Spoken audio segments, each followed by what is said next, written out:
أعوذ بالله من الشيطان الرجيم. بسم الله الرحمن الرحيم.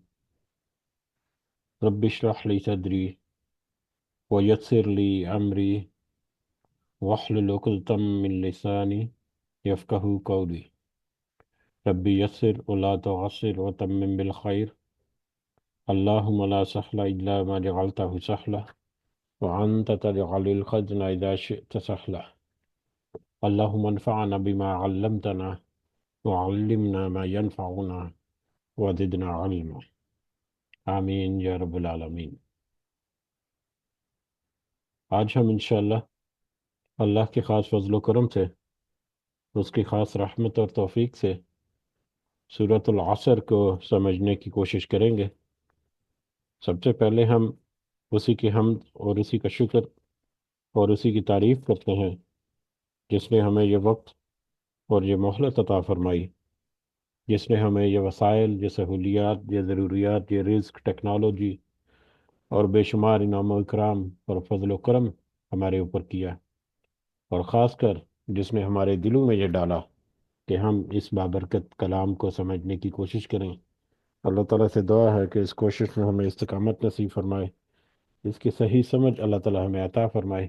اس کے ذریعے سے اللہ ہمیں اپنی اور اپنے ساتھیوں کی اصلاح کرنے کی توفیق عطا فرمائے، اور اس دنیا کے ساتھ ساتھ اللہ ہمیں آخرت کی کامیابی اور بھلائی اور اپنا خاص فضل و کرم ہمارے شامل حال رکھے۔ آمین یا رب العالمین۔ آگے بڑھنے سے پہلے ہمارا پچھلا سبق، جو کہ کل ہم نے سورۃ التکاثر کو سمجھنے کی کوشش کیا، جس میں اللہ تعالیٰ نے فرمایا زیادتی کی چاہت نے یا تکاثر نے تمہیں غافل کر دیا، یہاں تک کہ تم قبروں میں قبرستان جا پہنچے۔ ہرگز نہیں، تم عن قریب جان لو گے، ہرگز نہیں، پھر تمہیں جلد ہی علم ہو جائے گا، پھر ہرگز نہیں، اگر تم یقینی طور پر جان لو تو بے شک تم جہنم کو دیکھ لو گے، اور تم اسے ایسی آنکھ سے دیکھ لو گے، اور تم اسے یقین کی آنکھ سے دیکھ لو گے، پھر اس دن تم سے ضرور بالضرور نعمتوں کا سوال ہوگا۔ یہ کل کا ہمارا سبق، جو کہ اختصار کے اعتبار سے ایک مختصر ترین پیغام، لیکن وسعت کے اعتبار سے ایک وسیع اور ایک تفصیلی نصیحت اللہ تعالیٰ کی، کہ جس میں ہر وہ چیز اللہ تعالیٰ نے صرف تکاثر الہاکم کہہ کر اس میں شامل کر دیا، کہ ہر وہ چیز جو جنت کے حصول میں روڑے اٹکا رہی ہے، جو جنت کے حصول سے دور کرتی جا رہی ہے، جو دنیا کے کھیل تماشوں کی طرف انسان کو کھینچتی ہے، اس میں ہر انسان جو ہے وہ غفلت کا شکار ہے، اگر اس نے اپنے معاملات کو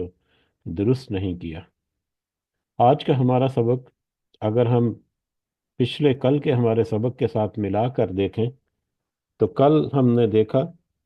کہ الہکم الہاکم، الہاکم یا الہا وہ ساری لہو باتیں یا چیزیں یا کام یا اعمال، معمولات زندگی، جو انسان کو ایک خسارے کی طرف لے کر جا رہے ہیں، جو انسان کو اس رب سے دور کرتے جا رہے ہیں، جس نے یہ ساری نصیحت جو ہے وہ عطا فرمائی، جو اس دنیا کے کھیل تماشے کی طرف راغب کرتے جا رہے ہیں، ان کا ذکر ہوا کہ وہ کون کون سے معمولات تھے، وہ کون کون سی باتیں ہیں، وہ کون کون سی چیزیں ہیں، وہ کون کون سے کام ہیں۔ ان میں سے کچھ کو ہم نے اشارتاً سمجھنے کی کوشش کی، کہ وہ ساری کی ساری باتیں دنیا کا کھیل تماشا، دنیا کا اور دنیا کے مشغولات ہیں، جو ان میں اپنے آپ کو جو ان میں جکڑتا چلا گیا، جو اس دلدل میں پھنستا چلا گیا، وہ در حقیقت جو حقیقی کامیابی ہے اس سے دور تر ہوتا چلا گیا، وہ در حقیقت دنیا میں کھوتا چلا گیا، وہ آخرت سے آخرت کا جو اچھا انجام ہے اس سے دور ہوتا چلا گیا اور جہنم کے قریب ہوتا چلا گیا۔ تو کل کے سبق میں ہم نے دیکھا الہاکم، کہ کون کون سی وہ چیزیں ہیں یا کون کون سی وہ باتیں ہیں جو انسان کو آ، اس جہنم کی طرف لے کر جا رہی ہیں۔ اور آج کے سبق میں ہم دیکھیں گے کہ وہ کون کون سی چیزیں ہیں یا وہ کون کون سی باتیں ہیں یا کون کون سی عادتیں یا خصلتیں ہیں جو انسان کو اس خسارے سے محفوظ رکھتی ہیں، جو انسان کے لیے وہ گارنٹی دیتی ہیں، جو انسان کو اس بات کو یقین دلا سکتی ہیں کہ اگر اس میں وہ عادتیں، وہ خصلتیں، وہ اعمال، وہ عقائد، وہ نظریات موجود ہیں تو یقیناً وہ ایک فلاح کی طرف گامزن ہے، یقیناً وہ خسارے سے یا نقصان سے بچ رہا ہے۔ تو یہ دو صورتوں کا کمپیریزن اگر ہم کریں، کل کے سبق کا اور آج کے سبق کا، تو اس میں آج ہمیں یہ محسوس ہوگا یا اس بات کا ہمیں اندازہ ہوگا۔ بہرحال آج کا سبق ہمارا سورۃ العصر، یہ ایک مکی سورہ ہے۔ قرآن مجید کا یہ جو مصحف ہمارے ہاتھوں میں ہے اس کے ترتیب کے اعتبار سے یہ 103 نمبر پر یہ سورہ مبارکہ آتی ہے، جبکہ ترتیب نزولی کے اعتبار سے یہ 13 نمبر کی سورہ مبارکہ بنتی ہے۔ اس میں 3 آیات ہیں اور ایک رکوع ہے۔ ایک رکوع اور 3 آیات پر مشتمل ایک بہت ہی مختصر سورہ، قرآن مجید کے مختصر ترین صورتوں میں سے ایک سورہ، سورۃ العصر، جو کہ ایک مکی سورہ ہے۔ اسی عصر، اسی سورہ مبارکہ کے پہلی ہی آیت میں اس لفظ پر اللہ تعالیٰ نے قسم جو ہے وہ ذکر کی ہے، العصر، جس کا مطلب ہے زمانہ یا ایک پیریڈ آف ٹائم، یا اس کا ایک دوسرا مطلب جو ہے وہ عصر کا وقت بھی ہو سکتا ہے۔ اس کا ایک وقت جو ہے وہ ایک دن اور رات کا آنا جانا، گردش ایام جو ہے وہ بھی ہو سکتا ہے۔ اس کا ایک مطلب جو ہے وہ وقت کا دھارا یا وقت کا بہاؤ یا وقت کا ایک تسلسل جو ہے وہ بھی اس کا مطلب ہو سکتا ہے۔ بہرحال اس کے 2 3 مختلف مفہوم یا مطلب ہو سکتے ہیں، جن کو ہم انتہائی مختصر اور اختصار کے ساتھ جب آگے بڑھیں گے تو ہم سمجھنے کی کوشش کریں گے۔ زمانہ نزول کے بارے میں ذکر کریں اگر، تو جیسا کہ اس کا کرونولوجیکل آرڈر، ترتیب نزولی ہمیں یہ ظاہر کرتا ہے کہ یہ بھی مکہ کی بالکل ابتدائی دور کی صورتوں میں سے ایک صورت ہے، اور ابتدائی دور کے حالات و واقعات جو ہیں ان میں ہمیں پتہ ہے، اور خاص کر بالکل ابتدائی جو دور ہے اس میں تو پھر ایک سوال جواب کا جو منظر ہمیں نظر آتا ہے اس وقت کے ہر طرح کے لوگوں کے درمیان، چاہے وہ ایمان لے کر آئے ہیں یا نہیں لے کر آئے، وہ بہت سارے سوالات ایک دوسرے کے ساتھ اور اپنے ذہنوں میں بھی ضرور کرتے ہیں، کیونکہ ان کو اس عربک لنگوسٹک جو ہے اس کی گہرائی کا، اس کی وسعت اور بلاغت اور فصاحت کا ان کو بہت اچھی طرح تو پتہ تھا۔ اس لیے وہ گو کہ بہت سارے جو مسلمان نہیں بھی ہوئے، جو اسلام نہیں بھی لائے، وہ بھی اس کلام کو کہیں نہ کہیں یا کسی نہ کسی طور پر سچا یا درست ضرور جانتے تھے۔ کچھ مادی وجوہات یا دوسرے وجوہات کی بنا پر وہ اسلام لانے سے قاصر تھے یا کتراتے تھے یا پیچھے ہٹتے تھے۔ تو اس اعتبار سے اس کا زمانہ نزول جو ہے اس وقت کے حالات و واقعات کا بھی ہمیں اندازہ ہوتا ہے کہ یہ کیسے کیا معاملات تھے اس وقت۔ بہرحال اس سورہ مبارکہ کو کے بارے میں مضامین جو ہیں، مضامین کے بارے میں اگر تذکرہ کیا جائے یا اس سورہ مبارکہ کے دیگر خواص جو ہیں ان کے بارے میں اگر تذکرہ کیا جائے تو اس میں بالکل اللہ تعالیٰ دو ٹوک طریقے سے بتا دیا ہے اللہ تعالیٰ نے کہ انسان کی فلاح کا راستہ کون سا ہے اور اس کی تباہی اور بربادی کا راستہ کون سا ہے۔ امام شافعی نے اس سورہ مبارکہ کے بارے میں صحیح کہا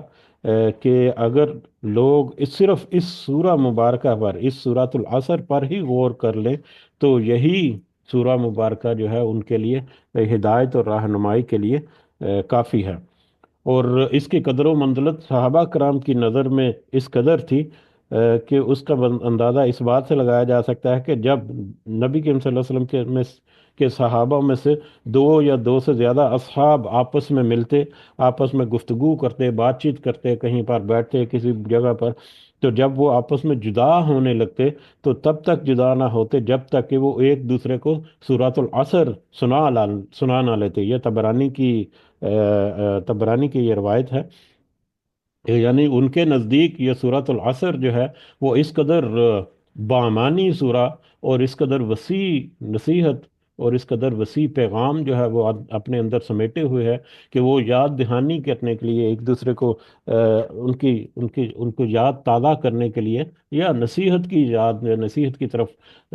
توجہ جو ہے اس کو مبذول کرنے کے لیے، تائید تازہ کرنے کے لیے وہ اس سورہ مبارکہ کو ایک دوسرے کو سناتے تھے، تاکہ اس کی طرف،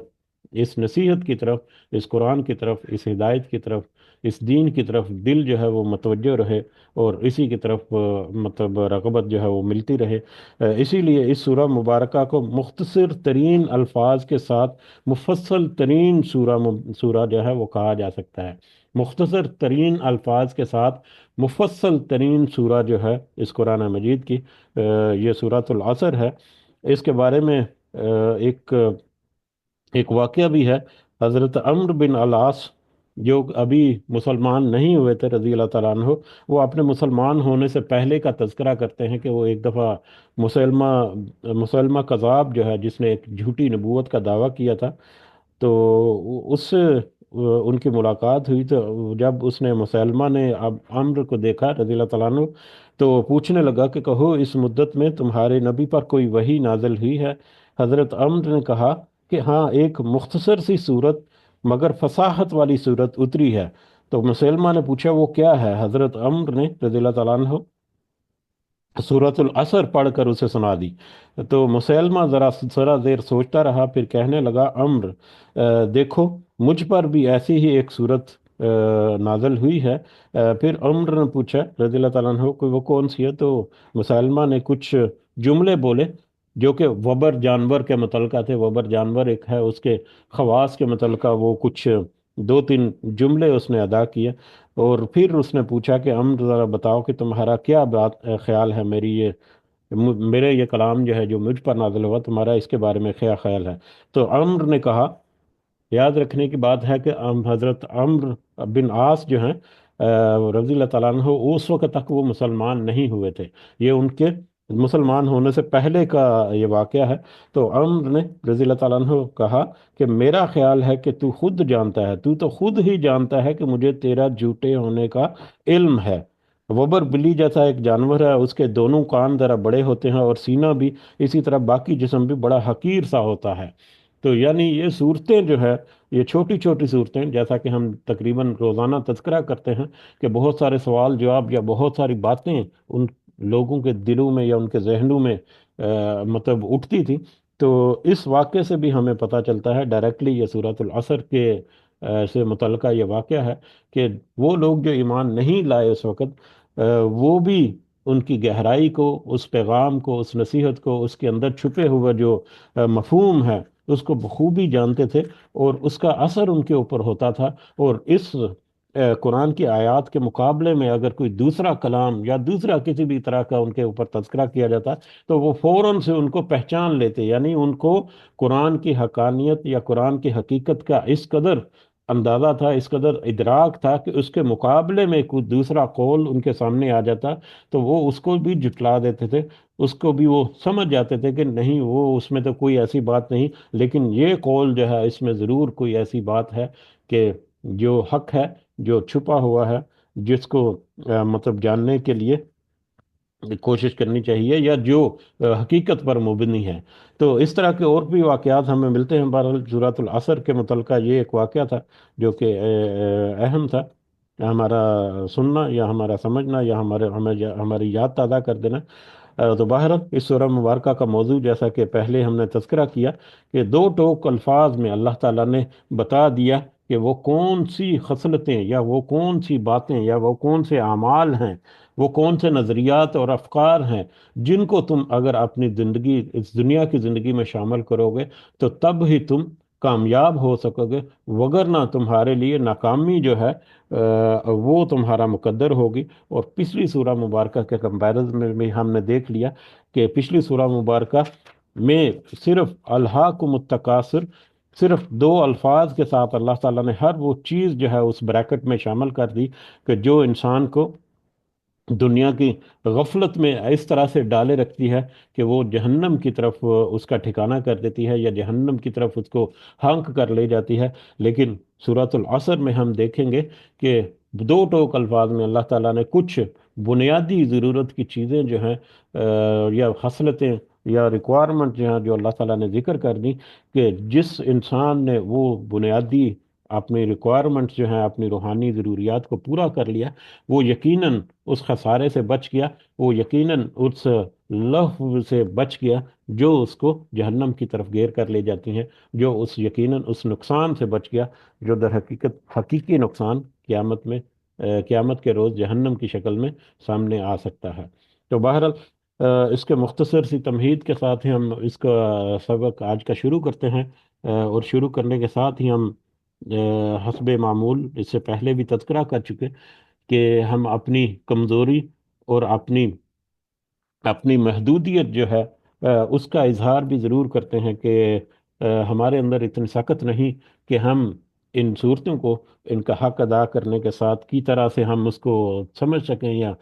کوشش کر سکیں، لیکن اس کے باوجود اللہ تعالیٰ کا حکم ہے اور ہم ایک حقیقی سی کوشش کرتے ہیں ان میں کچھ پوائنٹس کو جاننے کی، اور دعا بھی کرتے ہیں کہ اللہ تعالیٰ اس تھوڑا کہا یا تھوڑا سنا جو ہے اس کو ہمارے لیے کافی کرے، اس میں اضافہ کرے، اس کی صحیح سمجھ اور صحیح جو اس کا اصل نصیحت اور پیغام جو ہے وہ ہمارے دلوں میں گھر کر کے، ہمارے دلوں میں اتار کر اس کے مطابق ہمیں اپنی اصلاح کرنے کی بھی توفیق عطا فرمائے، آمین یا رب العالمین۔ تو اس کے ساتھ ہی شروع کرتے ہیں، اعوذ باللہ من الشیطان الرجیم، بسم اللہ الرحمن الرحیم۔ والعصر، اور قسم ہے عصر کی، ان الانسان لفی خسر، کہ بے شک انسان یقیناً خسارے میں ہے۔ قسم ہے عصر کی کہ بے شک یقیناً انسان خسارے میں ہے۔ اللہ تعالیٰ نے سب سے پہلے عصر کی قسم کھائی ہے۔ یہ قسم کھانا اللہ تعالیٰ کا، اس کے بارے میں تذکرہ پہلے کئی دفعہ گزر چکا کہ اللہ تعالیٰ قسم انسان کے لیے، ہمارے لیے کسی چیز کا قسم کھانا وہ اجازت نہیں یا مناسب نہیں، لیکن اللہ تعالیٰ جو ہے وہ قسم کہا سکتے ہیں اپنی کسی تخلیق کی، اپنے کسی قدرت کی، انسانوں کو کسی معاملے کے اوپر غور کرنے کے لیے یا ان کی توجہ مبذول کرنے کے لیے یا ان کا دل جو ہے اس کو زیادہ تقویت دینے کے لیے اللہ تعالیٰ نے بہت سارے معاملات میں کچھ قسمیں کھائی ہیں۔ اسی طرح سے یہ قسم جو ہے یہ اس قرآن مجید کی ایک کہہ لیں کہ آخری قسم ہے۔ ان صورتوں میں اس سے پہلے جتنی قسمیں بھی کھائی جا چکی، یہ آخری قسم ہے جو اللہ تعالیٰ نے اس قرآن مجید میں مصحف ترتیب جو ہے اس کے اعتبار سے ہمارے سامنے آئی ہے۔ اللہ تعالیٰ یہاں پر عصر کی قسم کھا رہے ہیں۔ عصر کیا ہے؟ عصر ایک ایسی حقیقت ہے جس کو ہم روزانہ کی بنیاد پر اپنی آنکھوں سے دیکھتے ہیں، روزانہ کی بنیاد پر ہم اس کو محسوس کرتے ہیں، روزانہ کی بنیاد پر ہم اس کو اپنے سامنے پاتے ہیں۔ العصر جو ہے اس کے کچھ مختلف مفہوم جو ہے وہ ہمیں ملتے ہیں تفاسیر میں۔ اس میں ایک مفہوم جو ہے یا ایک مطلب جو ہے وہ تو عصر کے وقت کا لیا گیا ہے، کہ جس طرح سے عصر کا وقت ایک آخری وقت ہوتا ہے، دن کا ایک آخری پہر ہوتا ہے، کہ جس میں دن جو ہے وہ ڈھلنے کے قریب ہوتا ہے اور سارے دن کی سرگرمیاں جو ہیں وہ سمیٹنے کی طرف جا رہی ہوتی ہیں، اور دن جو ہے وہ زوال پذیر ہوتا ہے۔ تو اس عصر کے وقت کی قسم اللہ تعالیٰ نے کھائی کہ جس طرح سے یہ دن جو ہے وہ ڈھلتا جا رہا ہے یا ڈھلنے کی طرف جا رہا ہے، اسی طرح سے انسان جو ہے وہ بھی اپنے ڈھلان کی طرف رواں دواں ہے، اپنے اپنا جو انجام ہے اس کی طرف رواں دواں ہے، اور اگر اس نے دھیان نہ رکھا کہ وہ کس انجام کی طرف جا رہا ہے تو وہ پھر خسارے میں ہو سکتا ہے۔ تو والعصر، عصر کے وقت کی قسم اللہ تعالیٰ نے کہی کہ انسان جو ہے وہ یقیناً خسارے کی طرف جا رہا ہے۔ دوسرا جو اس کا مفہوم جو ہے وہ دن اور رات کا آنا جانا، یا مطلب روزانہ کا معمولات میں ہم دیکھتے ہیں کہ کس طرح سے زندگی جو ہے وہ گزرتی چلی جا رہی ہے، گردش زمانہ جس کو ہم کہہ سکتے ہیں، کہ روزانہ کی بنیاد پر یہ زندگی جو ہے وہ وقت جو ہے وہ گزرتا چلا جا رہا ہے، اور اسی طرح سے انسان جو ہے وہ آتے چلے جا رہے ہیں، اس دنیا سے رخصت ہوتے چلے جا رہے ہیں، اور یہ سارا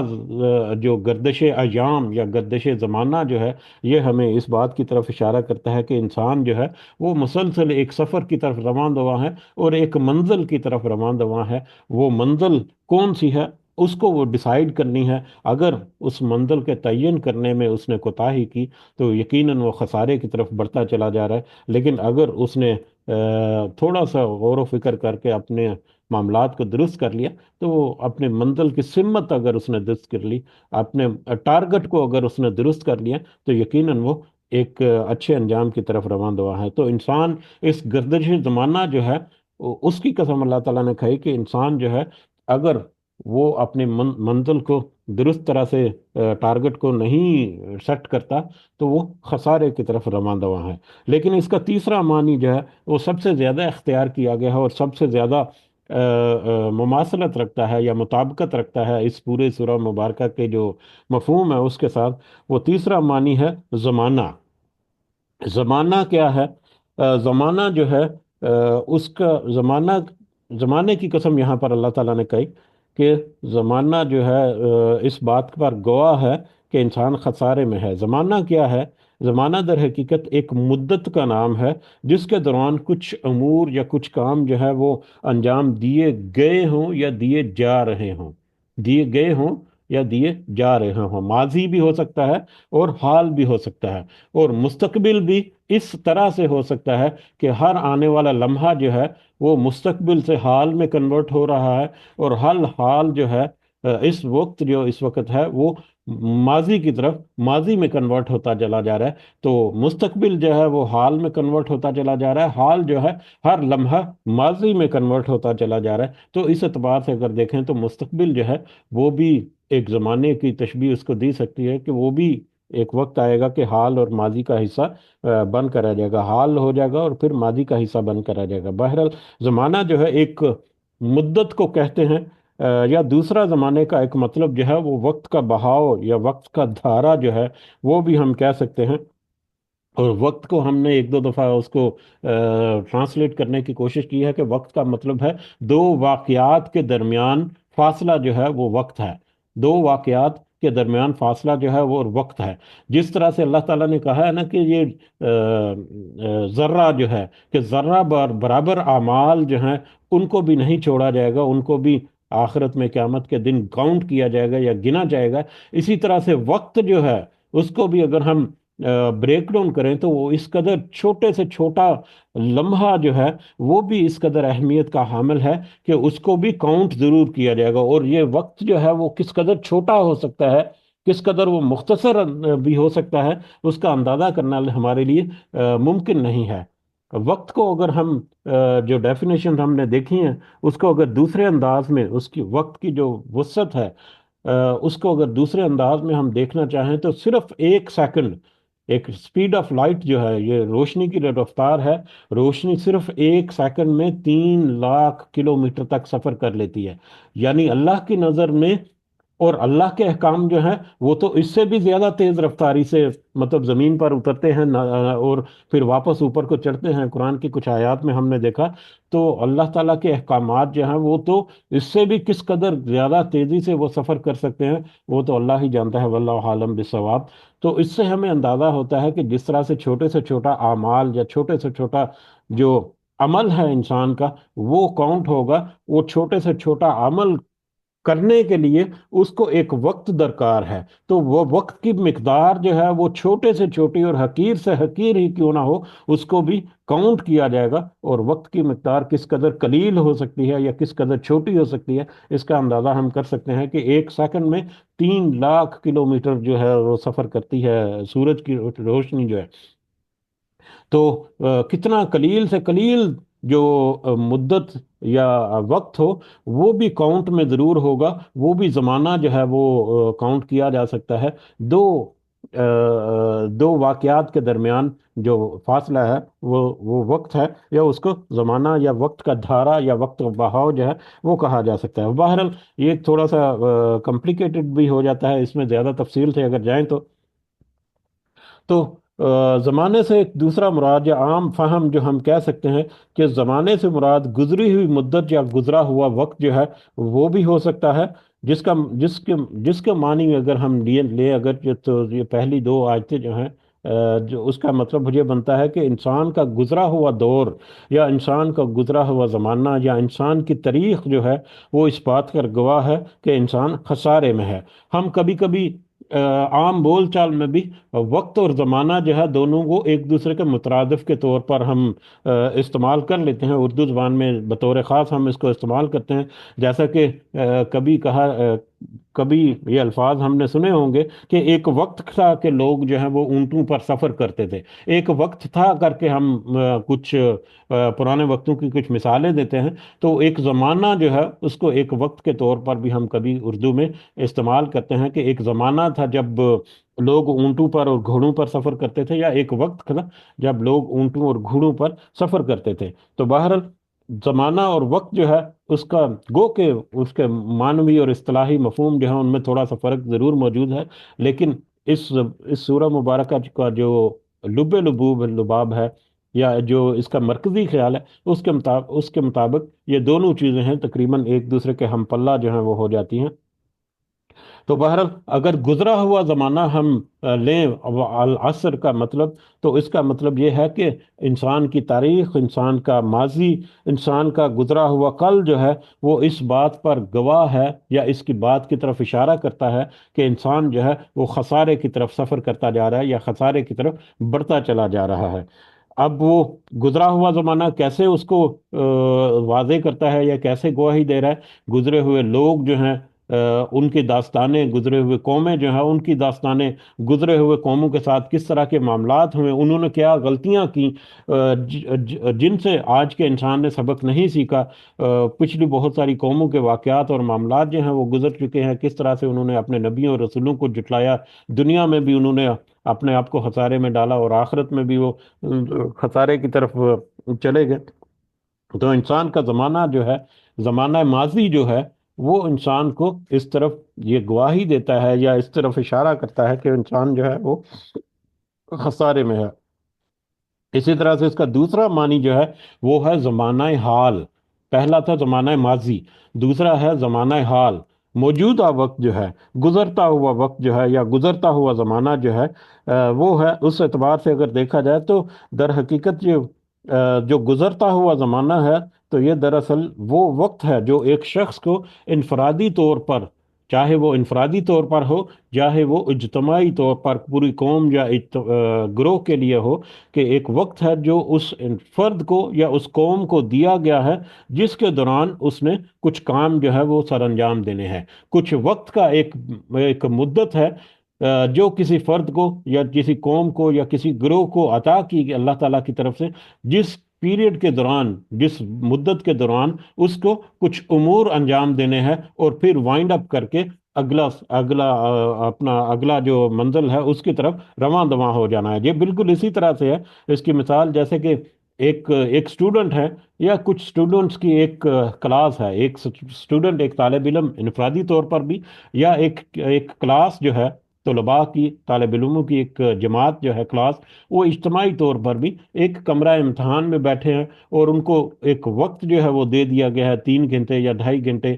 کہ جس وقت کے دوران ان کو ایک کوشچن پیپر جو ہے اس کو سالو کرنا ہے، کچھ آنسرز کو، کچھ جوابات دینے ہیں، کچھ جو ہے وہ پریکٹیکل کر کے دکھانا ہے کہ یہ تمہارے پاس وقت ہے 2 ڈھائی 3 گھنٹے کا، اس 3 گھنٹے کے اندر اندر تمہیں یہ پرچہ جو ہے یہ حل کر کے جمع کرانا ہے۔ اب وہی وقت جو محدود ہے اسی کے اندر رہ کر ہی اس کو جو کچھ کرنا ہے اس وقت کے بعد، اس کو اس وقت سے پہلے اس کے پاس کوئی معلومات نہیں اور اس کے وقت کے بعد اس کے پاس کوئی مہلت نہیں۔ تو یہ در حقیقت زمانہ ہے جو ایک انسان کی زندگی جو ہے وہ اس کی مدت، انسان کی زندگی کی مدت جو ہے در حقیقت اس کے لیے زمانہ ہے۔ آج ہمارے لیے زمانہ جو ہے وہ ہماری زندگی کی مدت ہے۔ زندگی کی مدت ختم ہوگی تو ہمارے لیے زمانہ ختم ہو رہا ہے، ہمارے لیے مہلت ختم ہوگی تو ہمارے لیے باقی ہر چیز جو ہے وہ بے بانی اور بے وقت ہوگی۔ تو انسان کے لیے زمانہ جو ہے، چاہے وہ انفرادی طور پر ہے تو اس کی زندگی ہے، اور مجموعی اجتماعی طور پر ہے تو کوئی مقصد یا کوئی بڑا ٹارگٹ لے کر کوئی گروہ جو چل رہا ہے تو وہ اس کے لیے اس کا زمانہ یا اس کا ایک مقصد جو ہے وہ ہو سکتا ہے۔ تو اس اعتبار سے اگر دیکھیں تو یہ زیادہ قریب قریب ہمیں اس سورہ مبارکہ کا مفہوم جو ہے وہ ہمارے اوپر واضح کرتا ہے کہ ایک محدود مدت کا وقت جو انسان کو دیا گیا اللہ تعالیٰ کی طرف سے، جس میں رہتے ہوئے یا جس بریکٹ کے اندر رہتے ہوئے اس نے اپنے سارے معمولات کو انجام دینا ہے، وہ ایک مدت یا ایک زمانہ ہے۔ اب اس مدت اور زمانے کو وہ کس طرح سے استعمال کرتا ہے، یا اس وقت کو وہ کس طرح سے استعمال کرتا ہے، یہ اس کے اوپر اب انحصار کرتا ہے۔ خسارہ جو ہے یا خسر جو ہے یہاں پر جو آیا ہے، اس کا ہم اس سے پہلے کئی دفعہ ہم نے تذکرہ ہو چکا، اس کا معنی جو ہے بہت واضح ہے۔ تو خسارہ جو ہے وہ نقصان کو کہتے ہیں، لیکن جو قرآن کی اصطلاح ہے اس کے مطابق اس سے مراد وہ حقیقی خسارہ ہے جو انسان آخرت میں اٹھائے گا، اور جس کی وجہ سے دنیا میں اللہ اور اس کے رسول صلی اللہ علیہ وسلم کی نافرمانیاں اور شرک وغیرہ ہو سکتی ہیں۔ یعنی دنیا کی وہ جو مدت یا دنیا کا زمانہ جو اللہ تعالیٰ نے عطا کیا انسان کو، اس زمانے میں اگر اس نے اللہ اور اس کے رسول صلی اللہ علیہ وسلم کی نافرمانی کی تو وہ ایک خسارہ جو ہے وہ اٹھانے والا ہے آخرت میں۔ وہ خسارہ جو ہے وہ در حقیقت یہ خسر ہے جس کی طرف یہاں پر اشارہ کیا گیا ہے۔ اب اگر ماضی کے جھروکے یا ماضی سے انسان سبق حاصل کرے تو اسے اپنے حال کو دیکھ کر یہ اس چیز کا احساس ہو جانا چاہیے کہ اس کی زندگی کی مدت ہی در حقیقت اس کا زمانہ ہے، اور اس کی زندگی کی مدت میں وقت جو ہے وہی در حقیقت اس کا اصل سرمایہ ہے۔ ایک انسان کو جو سرمایہ اللہ تعالیٰ نے دیا ہے، یہ دنیا کی زندگی ایک تجارت ہے، آخرت کمانے کا ایک ذریعہ ہے دنیا کی زندگی۔ جس طرح دنیا کی زندگی میں سرمایہ لگا کر کاروبار میں انسان جو ہے وہ کوشش کرتا ہے کہ وہ اس کو نفع حاصل کر لے، اسی طرح سے روحانی اعتبار سے یا اصطلاحی اعتبار سے ایک وقت یا مدت جو اللہ تعالیٰ نے عطا کی، یا زمانہ اللہ تعالیٰ نے جو انسان کو عطا کیا، وہ وقت جو ہے وہ در حقیقت اس کا سرمایہ ہے جس کو اس نے اس دنیا کی زندگی میں کھپا دیا ہے۔ اب وہ اس کے اوپر ہے کہ وہ کیسے کوشش کرتا ہے کہ اس وقت کے سرمایے سے زیادہ فائدہ بھی حاصل کرے اور اپنے سرمایے کو بھی محفوظ رکھے، یعنی دنیا بھی وہ گزار لے اچھے طریقے سے، اور آخرت بھی اس سے آخرت کا جو نفع جو ہے وہ بھی اسے حاصل کر لے۔ تو یہ اب اس انسان کے اوپر ہے۔ اس کی بہترین مثال جو ہے وہ امام راضی نے کسی بزرگ کا قول نقل کر کے کی ہے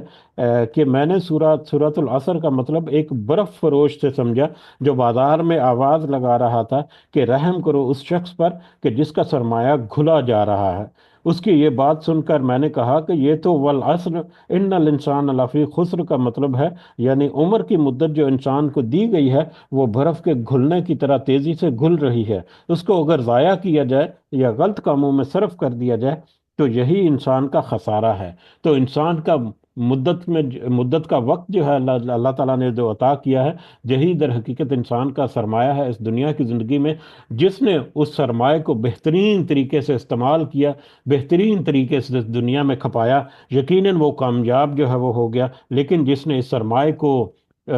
مطلب غلط استعمال کیا، یا جس نے اس سرمایہ کو ضائع کر دیا، وہ در حقیقت خسارے میں ہو گیا۔ وہ در حقیقت ایک حقیقی خسارہ جو ہے آخرت کا، اس سے ہمکنار ہونے والا ہے۔ تو اس سے ہمیں یہ اندازہ ہوتا ہے کہ اس سورہ مبارکہ میں جو زمانے کی قسم کھا کر جو بات کی کہی گئی ہے، اس کے معنی یہ ہے کہ تیز رفتار زمانہ یہ گواہی دے رہا ہے کہ انسان جو ہے وہ خسارے میں ہے۔ ہاں، کچھ لوگ جو ہیں وہ اس خسارے سے مستثنا ہیں۔ انسان یہاں پر جو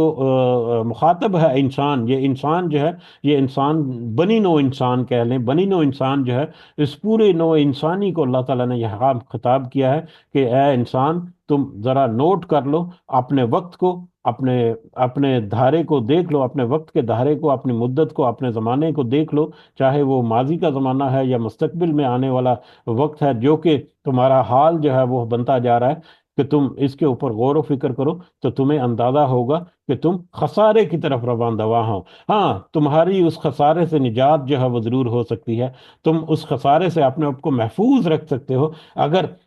تمہارے اندر کچھ خصوصیات یا کچھ خصلتیں جو ہیں یا کچھ صفات جو ہیں وہ تم اپنے اندر پیدا کر لو یا اپنے اندر ان صفات کو مضبوط کر لو۔ وہ کون سی صفات ہیں؟ وہ جب کون سی خصلتیں ہیں جو انسان کو اس خسارے سے محفوظ رکھ سکتی ہیں یا اس خسارے سے بچا سکتی ہیں؟ وہ چار خصلتیں ہیں جو اللہ تعالیٰ نے اس سورہ مبارکہ کی آیت نمبر 3 میں تذکرہ کیا۔ وہ چار خصلتیں یا چار صفتیں ایک مومن کی وہ کیا ہیں؟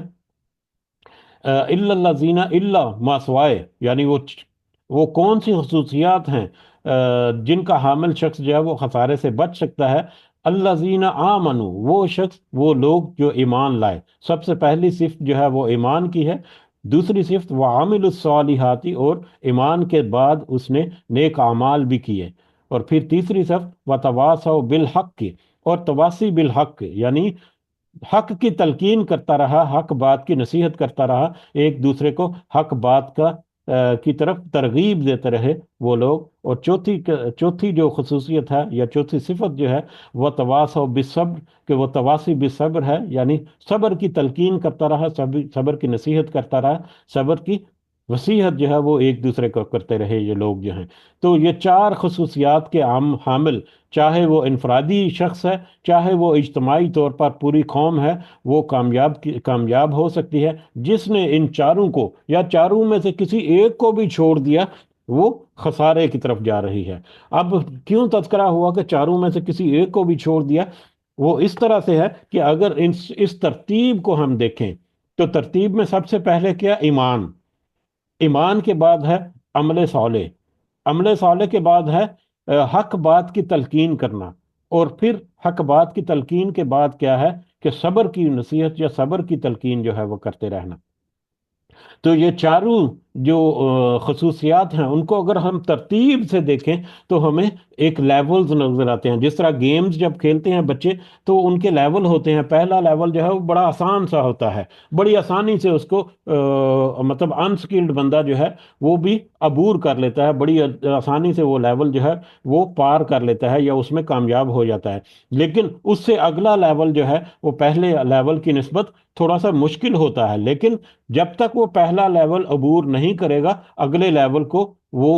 اچیو نہیں کر سکتا یا اس کے لیے وہ کوشش نہیں کر سکتا۔ تو جب وہ اگلا لیول سے بعد تیسرا لیول جب آئے گا تو وہ پچھلے لیول سے تھوڑا سا زیادہ مشکل ہوگا، لیکن پچھلے لیول سے کے بغیر وہ اس لیول تک پہنچ نہیں سکتا۔ اسی طرح سے چوتھا لیول ہے۔ تو یہ چار لیولز یا چار مرحلے جو ہیں وہ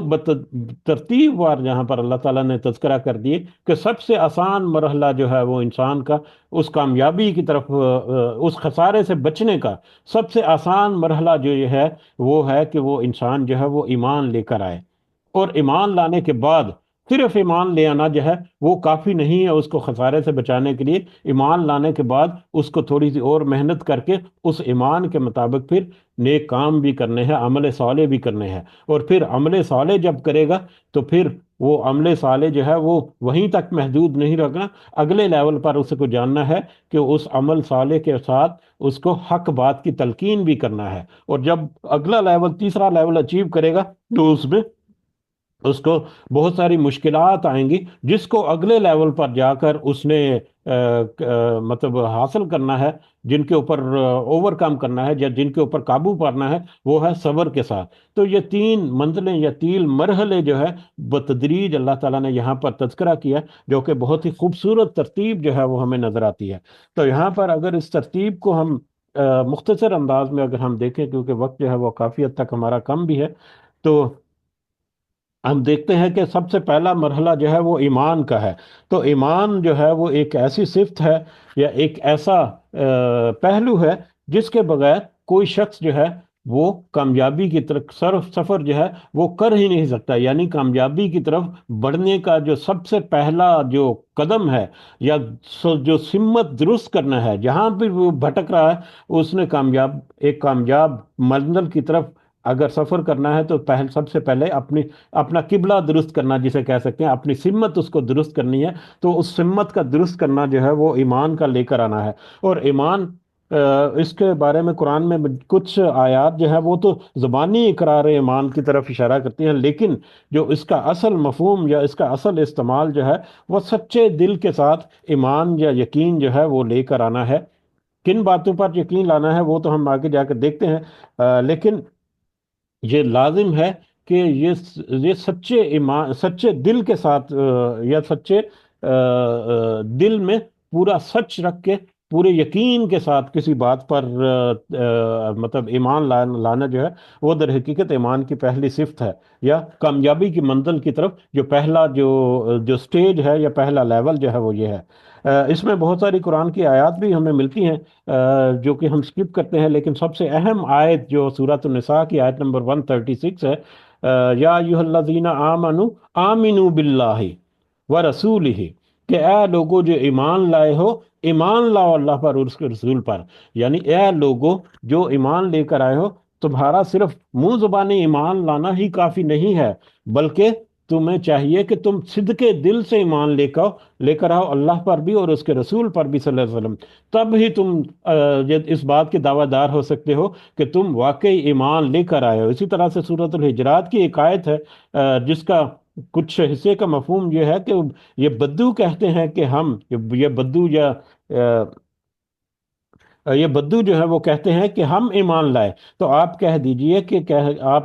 کہ تم ایمان نہیں لائے، بلکہ یہ کہو کہ ہم مسلمان ہوئے۔ تو سورہ الحجرات کی یہ آیت جو ہے یہ بہت واضح طور پر ہمیں اشارہ دیتی ہے کہ صرف منہ زبانی یا قولی طور پر جو اقرار کر لینا ہے کسی چیز کا، وہ ایمان لانا نہیں، بلکہ پوری طرح سے اس کو دل کے ساتھ یقین کر کے جب تک اس کے اوپر بندہ اقرار نہیں کرے گا، تب تک اس کا ایمان جو ہے وہ مکمل نہیں ہوتا۔ اور ایمان کس چیز پر لینا ہے، یا ایمان کے لیول میں کون سی دو تین چیزیں جو ہیں جو حاصل کرنی ہے وہ ہیں، تو سب سے پہلے ہے کہ ایمان باللہ جس کو ہم کہتے ہیں۔ ویسے تو اس کی بہت ساری مفصل ہمیں تفصیل ملتی ہے، لیکن مختصر انداز میں ہے، سب سے پہلا جو اس کا بنیادی جزء ہے ایمان کا، وہ ہے ایمان باللہ، یعنی اللہ پر ایمان لانا، اللہ کو ماننا، اس کی ہر پوری کی پوری صفات کے ساتھ اس کو ماننا کہ وہی واحد ہے، اکیلا ہے، صرف وہی ہے جو قابل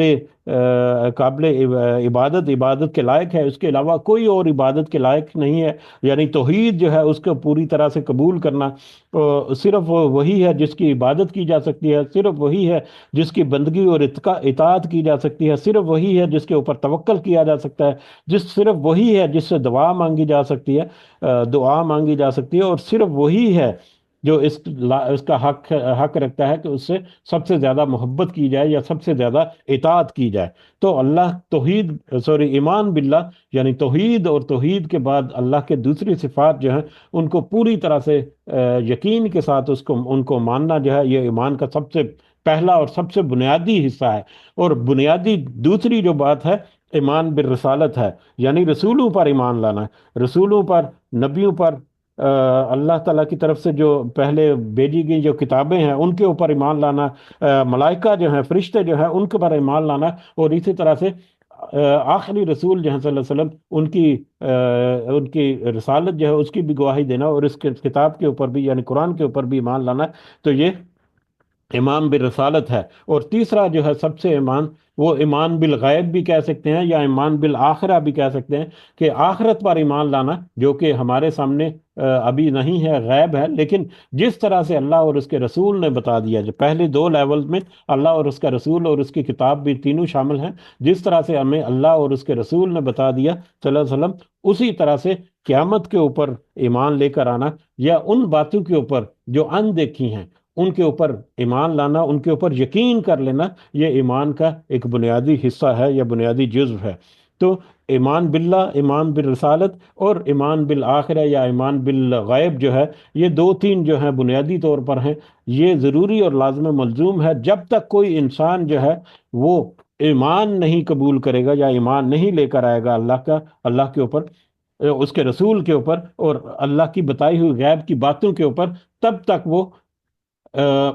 خسارے سے بچنے کے لیے اور فائدے کی طرف بڑھنے کے لیے جو قدم ہے، یا سب سے پہلی منزل، یا اپنی سمت جو ہے اس کو درست نہیں کر سکتا۔ اب ایمان لانے کے بعد صرف ایمان لے آنا قولی طور پر کافی نہیں ہے، جیسا کہ ہم نے یہ سورۃ الحجرات کی یا سورۃ النساء کی آیت جو ہے وہ تذکرہ کیا کہ اے لوگو جو ایمان لائے ہو، ایمان لاؤ اللہ پر اور اس کے رسول پر، یعنی صرف منہ زبانی یا قولی طور پر ایمان لانا کافی نہیں ہے، تمہیں وعامل الصالحات، نیک اعمال بھی کرنے ہیں۔ اور نیک اعمال کرنے ہیں، یہ ایمان کی ایک سب سے پہلی آزمائش ہے، یا ایمان جو ہے وہ کس قدر مضبوط ہے، کس قدر وہ یقین کے ساتھ، صدق دل کے ساتھ وہ ایمان لے کر آیا ہے، اس کی پہلا جو اس کا ظہور ہونا ہے، یا پہلا جو اس کا جو لیول ہے جس سے وہ ظاہر ہوتا ہے یا جس سے وہ پتہ چلتا ہے، وہ اس کے انسان کے اپنے آپ کو بھی پتہ چلے گا، خود کو بھی پتہ چلے گا کہ ہاں وہ واقعی اس کا ایمان جو ہے وہ بڑا مضبوط یا پختہ ہے، یا وہ اکثر اوقات جو دوسرے جو ہیں ان کے اوپر بھی واضح ہوتا ہے کہ وہ کس قدر پکے یا صدق دل کے ساتھ ایمان لایا ہے، وہ ہے عمل صالح۔ یہی وجہ ہے کہ جہاں جہاں پر اللہ تعالیٰ نے ایمان کا تذکرہ کیا، وہیں پر نیک اعمال کا تذکرہ کیا ہے، اور نیک عمل جو ہے وہ ایمان کے بغیر ممکن نہیں ہے۔ ایمان کے بغیر کیا ہوا کوئی بھی عمل، چاہے وہ کتنا ہی اچھے سے اچھا کیوں نہ ہو، وہ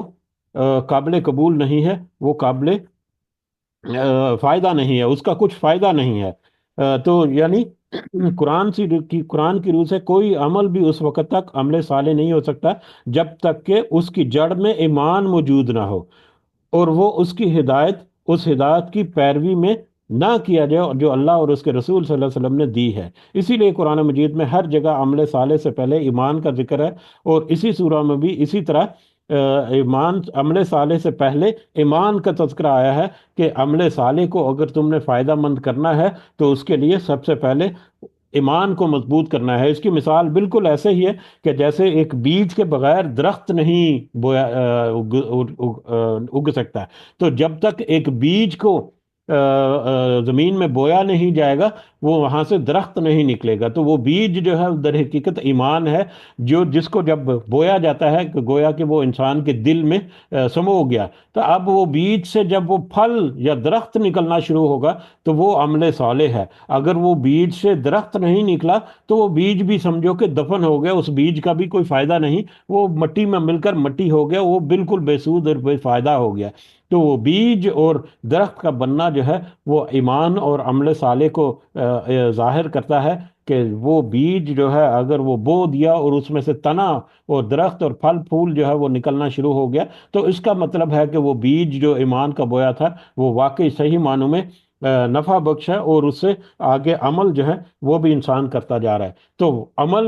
نیک عمل جو ہے وہ ایمان کے بعد کا لیول ہے، اور جو لازم و منظوم ہے، جو نیک عمل نہیں کرے گا اس کا ایمان بھی قابل قبول نہیں ہے، اور ایمان کے بغیر نیک عمل بھی کیے تو وہ بھی قابل قبول نہیں ہے۔ تو یہ دونوں لیول جو ہیں وہ ایک دوسرے کے ساتھ لازم ملزوم ہے۔ ہاں، سب سے پہلے ایمان کا درجہ آتا ہے یا لیول آتا ہے یا مرحلہ آتا ہے ایمان قبول کرنے کے بعد، صدق دل سے یقین کے ساتھ ایمان قبول کرنے کے بعد یا ایمان رکھنے کے بعد پھر اس کے اوپر پریکٹیکلی عمل کرنے کا نام جو ہے وہ عمل صالح ہے، نیک اعمال ہے، اور اس میں سارے وہ چیزیں شامل ہو جاتی ہیں جن کو کرنے کا اللہ تعالیٰ نے حکم دیا، اور ہر وہ چیز جس سے رکنے کا یا جس سے بچنے کا حکم دی گیا، اس سے بچنا جو ہے وہ بھی در حقیقت عمل صالح ہے۔ کسی گناہ کے کام سے اپنے آپ کو بچانا جو ہے یہ بھی نیک عمل ہے۔ تو نیک عمل میں ہر طرح کی یہ ساری چیزیں جو ہے وہ شامل ہو جاتی ہیں۔ اب جس نے ایمان کے حاصل کر لیا اور نیک عمل بھی کر لیا، اس کو اب اگلی منزل کی طرف یا اگلے لیول کی طرف بڑھنا ہے، وہ ہے تواسی بالحق، کہ ایک دوسرے کو حق کے ساتھ حق بات کی تلقین کرنا یا حق بات کی نصیحت کرنا۔ اب اور چوتھا جو ہے وہ صبر کی تلقین۔ اب جو پہلے دو جو سٹیپس ہیں ان کو اگر ہم دیکھیں تو یہ انفرادی طور پر ہمیں لگتے ہیں، ہم ان کے اوپر ذرا نظر ڈالیں تو ہمیں لگتا ہے کہ یہ کسی انسان کا ایک انفرادی عمل یا انفرادی اس کی کوشش یا جدوجہد جو وہ ہو سکتی ہے۔ تو وہ ایمان لے کر آیا، اس نے دل میں کس قدر پختہ یقین کیا اللہ تعالیٰ کی باتوں کا، رسول کی باتوں کا صلی اللہ علیہ وسلم اور کتاب کا، قرآن کا، کہ یہ اس کا ایک ذاتی معاملہ یا ایک نجی معاملہ لگتا ہے، اور اس ایمان کے مطابق پھر اس نے جب عمل صالح کیے تو جب تک وہ اس کے عمل صالح جو ہیں، نیک عمل جو ہیں، وہ اس کی ذات تک محدود رہیں گے تو وہ ایک نجی معاملہ ہے اس کا، وہ نمازیں پڑھ رہا ہے، روزے رکھ رہا ہے، اس سے کسی کو کوئی فرق نہیں پڑے گا۔ لیکن جیسے ہی اگلا تیسرا مرحلہ شروع آئے گا، ویسے ہی اب اس کو ایک اجتماعیت کی طرف جانا ہے، ایک معاشرتی چیلنج جو ہے وہ اس کے سامنے آئیں گے۔ وہ معاشرتی چیلنجز کے بغیر ہی اپنی زندگی گزارے تو یہ اس کے لیے ناکافی ہے۔ تو معاشرتی چیلنجز میں سب سے بڑا چیلنج جو اس کو ہے وہ ہے کہ حق بات کی تلقین اور حق بات کی وصیحت جو ہے وہ دوسروں کو کرے یا ایک دوسرے کو لوگ جو ہے وہ کریں۔ تو تواصی بالحق جو ہے اس کے دو حق جو ہے اس کے دو معنی یا دو پہلو جو ہیں مختصر الفاظ میں ہم اگر کہیں تو ایک تو حق کا معنی ہے سچائی اور عدل و انصاف، یعنی دنیا کے زندگی یا اس زمانے میں جو حق ہے یا سچ ہے یا عدل و انصاف ہے اس کے ساتھ کھڑا ہونا جو ہے وہ تواسی بالحق ہے۔ اور دوسرا وہ جو اس کا مفہوم جو ہے وہ حقوق کی ادائیگی ہے۔ جو دوسرا اس کا مطلب جو ہے وہ حقوق ہیں جو واجب الادا ہے ایک انسان کے لیے، اور ایک انسان کے لیے دو تین طرح کے حقوق جو ہیں وہ واجب الادا ہوتے ہیں۔ ایک تو حقوق اللہ ہوتے ہیں جو کہ ایمان کی صورت میں جس کے اوپر اس نے وعدہ کیا کہ اے اللہ میں اپنے تیرے جو حق ہیں ان کو تم ادا کرنے کی کوشش کروں گا۔ اسی طرح سے حقوق العباد ہیں جو دوسرے لوگوں کے حقوق جو ہیں ان کے اوپر ہیں جن کو ادا کرنا اس کے اوپر ہے، اور اس کے علاوہ حقوق النفس بھی ہیں، اس کے اپنے نفس کے حقوق بھی ہیں اس کے اوپر جن کا ادا کرنا اس کے لیے ضروری ہے۔ جو حقوق اللہ، حقوق العباد اور حقوق النفس جو ہیں اس میں کچھ تو جو انفرادی لیول پر یا ذاتی نوعیت کے حقوق ہیں، لیکن حقوق العباد جو ہیں وہ معاشرتی لیول پر آتے ہیں کہ دوسرے لوگوں کے حقوق جو ہیں وہ بھی ادا کرنے ہیں۔ دوسرے لوگوں کی جو ان کے جو بنتے ہیں جو کام یا ان کے ذمہ جو ذمہ داریاں ہیں ان کو ادا کرنا جو ہے یہ بھی حقوق العباد میں شامل ہوتے ہیں۔ تو حق کا حق کی ایک دوسرے کے ساتھ وصیت کرنا یا تلقین کرنا، یعنی حق کا پیغام جو ہے وہ پہنچانا دوسروں تک، دوسروں کو اس کی تلقین کرنا، دوسروں کو بھی اس دائرے میں لے کر آنا کہ دیکھو ایمان اور عمل صالح تو تم کر رہے ہو، اب تمہارے اوپر یہ بھی ہے کہ حق جو ہے اس کو واضح کرو، اور حق اور باطل کو فرق واضح کر کے باطل سے دور رہنے کی کوشش کرنا اور حق کو غالب کرنے کی کوشش کرنا، اور اس کے لیے دوسروں کو بھی ترغیب دینا جو ہے یہ حق تواسی بالحق ہے۔ اور یہ ایک بڑا کٹھن کام ہے کیونکہ ہمارے پاس وقت محدود ہے، ہم زیادہ تفصیل میں نہیں جاتے، لیکن ہمیں اس موضوع کا اندازہ جو ہے وہ ضرور ہو گیا ہے کہ دوسرے لوگوں کو حق کی طرف ترغیب دینا، حق کی طرف بلانا، حق پر عمل پیرا ہونے کے لیے کوشش کرنا، دوسروں کو حق کی طرف بلانا اور دوسروں کو حق کی طرف جھکانا جو ہے یہ ایک کوشش کرنا، یہ تیسرا لیول ہے۔ اور اب تیسرے لیول میں جب وہ دوسروں کو حق کی طرف بلائے گا، حق کی طرف بلانا جو ہے وہ امر بالمعروف اور نہی عن المنکر جو ہے یہ دونوں پہلو اس میں شامل ہے، اور اس کو ہم بخوبی جانتے ہیں کہ دوسروں کو اچھے کام کی طرف نصیحت کرنا اور برے کام سے روکنا۔ اور جب یہ امر بالمعروف اور نہی عن المنکر کے میٹر میں جب انسان جو ہے وہ پڑے گا تو اس کو بہت ساری ریزسٹنس جو ہے وہ فیس کرنا پڑے گی، بہت ساری اس کو مخالفت جو ہے وہ فیس کرنا پڑے گی، بہت ساری لوگوں کی باتیں جو ہے وہ سننی پڑیں گی، بہت ساری ان کے جو آگے سے باتیں جو ہیں وہ برداشت کرنی پڑیں گی۔ تو یہ برداشت کرنا، یہ سننا یا حوصلہ جو ہے وہ پیدا رکھنا، یہ در حقیقت اب چوتھا مسئلہ ہے، چوتھا مرحلہ ہے وہ تواصوا بالصبر، کہ صبر کی تلقین کرنا ایک دوسرے کے ساتھ کہ دیکھو حق کو تم جب پھیلاؤ گے، حق کی تم جب بات کرو گے، امر بالمعروف جب تم کرو گے، نہی عن المنکر جب کرو گے، دوسروں کو اچھائی کی طرف بلاؤ گے اور برائی سے تم جب روکو گے ٹوکو گے، تو تمہیں لوگ جو ہیں وہ بہت ساری ریزسٹنس جو وہ دیں گے، تمہاری بہت ساری مخالفت کریں گے۔ اس مخالفت کو کیسے سامنا کرنا ہے، اس مخالفت کا کیسے مقابلہ کرنا ہے، ان سختیوں کو کیسے رسپونڈ کرنا ہے، مقابلہ کرنا اور رسپونڈ کرنا دونوں بہت اہم ہے۔ کسی نے کوئی بات کر لی کوئی مخالفت میں، تو سب سے پہلے تو اس مخالفانہ جو بات ہے اس کو ایبزرو کرنا، اس کو مطلب قبول کرنا یا اس کو برداشت کرنا، یہ سب سے پہلا صبر کا ایک لیول ہے۔ اور صبر کا اگلا لیول ہے کہ اس کو رسپونڈ کیسے کرنا ہے۔ کسی نصیحت کے نتیجے میں کسی نے اگر کوئی سخت بات کر دی تو اس سخت بات کو برداشت کیسے کرنا ہے، اور اس کو برداشت کر کے اس کو اچھے طریقے سے رسپونڈ کیسے کرنا ہے، اس کو اچھے طریقے سے ریئیکٹ کیسے کرنا ہے، یہ صبر کا دوسرا مرحلہ ہے۔ تو برداشت اور رسپانس یہ دونوں چیزیں مل کر صبر جو ہے وہ کرتی ہیں، اور صبر کی تلقین کرنا کہ دوسرے جو تمہیں کہیں گے یا مخالفت کریں گے تو اس مخالفت کو برداشت کیسے کرنا ہے اور اس کو رسپونڈ کیسے کرنا ہے، تو یہ صبر کا یہ چوتھا لیول یا چوتھا مرحلہ جو ہے یہاں پر ہمیں ملا، کہ صبر جو ہے اس کی بھی تلقین کرنی ہے، یا صبر کے ساتھ یہ سارا کچھ کرنا ہے۔ تو ایمان لے کر آنا ہے، نیک عمل کرنے ہیں، نیک عمل کرنے کے بعد ان نیک اعمال کو دوسروں کو پھیلانا ہے،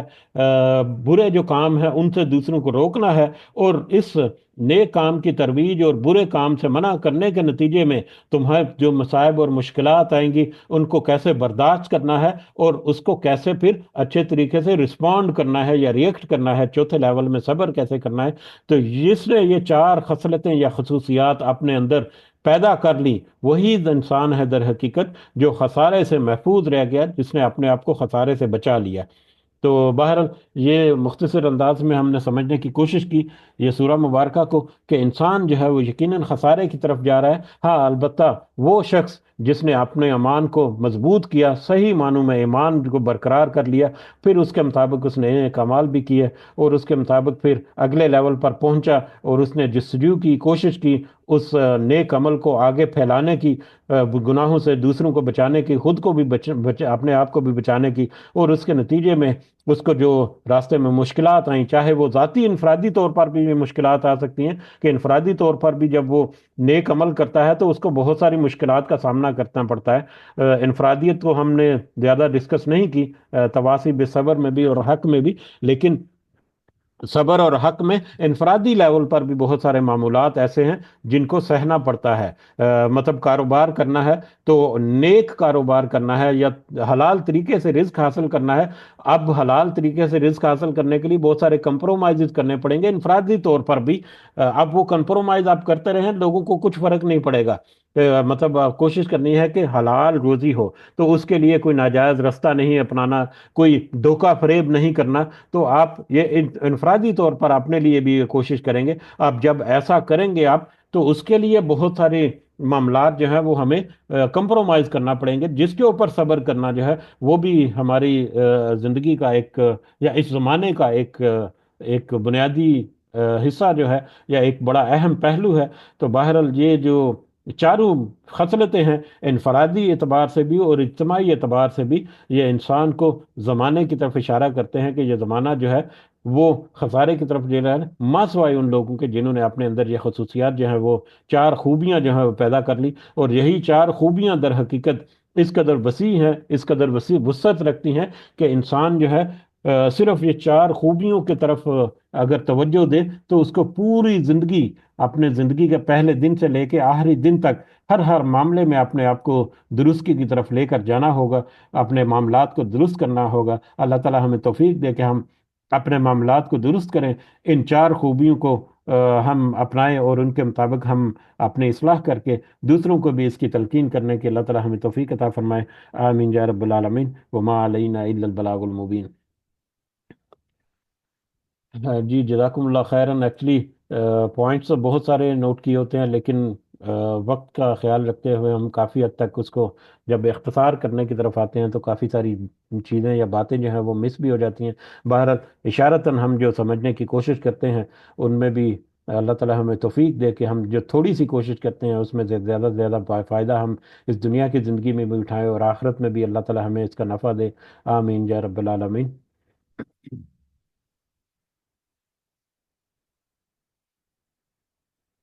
جی اختتام کی طرف بڑھتے ہیں، سب کو دعاؤں میں ضرور یاد رکھیں، اللہ تعالی ہم سب کا حامی و ناصر ہوں، ہمارے جتنے معاملات ہیں اللہ تعالی ان میں اپنی خاص مدد اور خاص رہنمائی فرمائے۔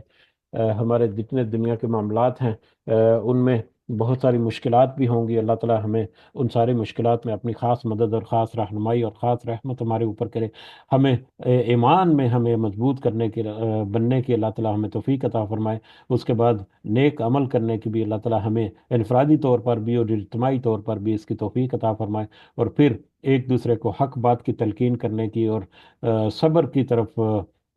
رغبت دینے کی بھی اللہ تعالی ہمیں توفیق عطا فرمائے۔ آمین یا رب العالمین۔ رب ارحمہما کما ربیانی صغیرہ، رب ارحمہما کما ربیانی صغیرہ۔ رب ارحمهما كما ربياني صغيرا. ربنا آتنا في الدنيا حسنة وفي الآخرة حسنة وقنا عذاب النار. ربنا ظلمنا أنفسنا وإن لم تغفر لنا وترحمنا لنكونن من الخاسرين. ربنا تقبل منا إنك أنت السميع العليم وتب علينا إنك أنت التواب الرحيم. سبحان ربك رب العزة عما يصفون وسلام على المرسلين والحمد لله رب العالمين. سبحانك اللهم وبحمدك أشهد أن لا إله إلا أنت أستغفرك وأتوب إليك. جزاكم الله خيرا كثيرا.